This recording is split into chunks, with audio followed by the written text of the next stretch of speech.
Hi friends, நம்மளோட விஜய் டிவியில் போயிட்டுருக்க மகாநதி சீரியல் இன்றைக்கி ப்ரமோ வந்து ரொம்பவே ஆர்வமாக எதிர்பார்த்துட்டு இருந்தோம். நம்ம எல்லாரும் எதிர்பார்த்த மாதிரி தீபாவளி செலிப்ரேஷனோட ப்ரமோ தான் வந்திருந்தது.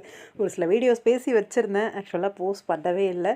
இன்றைக்கி சண்டே எப்படியாவது ஒரு 3 வீடியோவாவது பேசி போஸ்ட் பண்ணுறதுக்கு ட்ரை பண்ணுறேன்.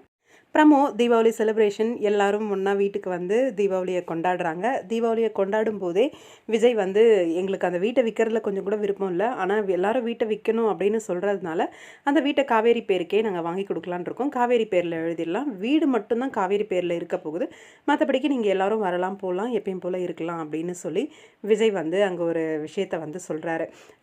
வீடு விற்கிறது விருப்பம் இல்லை எனக்கு, ஆனால் காவேரி பூ தான் வாங்குறா அப்படின்ற பட்சத்தில் நான் அந்த வீட்டை வந்து விற்கிறேன் அப்படிங்கிற மாதிரி அம்மா சொல்கிறாங்க.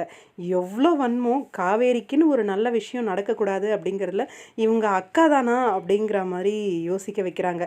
இப்போது பசுபதியை காட்டிலும் கங்கா வந்து பயங்கரமான ஒரு வில்லியாக மாறிட்டு வராங்க காவேரியை பொறுத்த வரைக்கும். எவ்வளோ வன்மம் பாருங்களேன்! தன்னோட அப்பாவோட வீடு வெளியில் போகாமல் தங்கச்சிக்கிட்டேயாவது இருக்குது அப்படின்னு சந்தோஷப்படுவாங்களா? இல்லை அவளுக்கு போகுதே அப்படின்ற அந்த பொறாமை பாருங்கள். அந்த வீட்டை உங்களுக்கு கொடுக்கறதுக்கு எங்களுக்கு சுத்தமாக விருப்பமே கிடையாது அப்படிங்கிற மாதிரி கங்கா. கண்டிப்பாக இந்த இடத்துல அம்மா வாய்ஸ் ரைஸ் பண்ணி காவேரிக்கு கொடுக்கணும் அப்படின்னு பேசணும். என்ன பண்ணுவாங்க அப்படின்னு தெரியல, வெயிட் பண்ணி தான் பார்க்கணும். உங்களோட கருத்துக்கள் என்ன? இன்னைக்கு எனக்கு சுத்தமாக கங்கா கேரக்டர் பிடிக்கவே இல்லை. இவ்வளோ வன்மம் ஒரு தங்கச்சி மேலே இருக்குமா அப்படின்ட்டு. பணம்னு வந்தால் இப்படி தான் இருப்பாங்க போல இருக்க ரியல் லைஃப்லேயுமே. உங்களோட கருத்துக்கள்?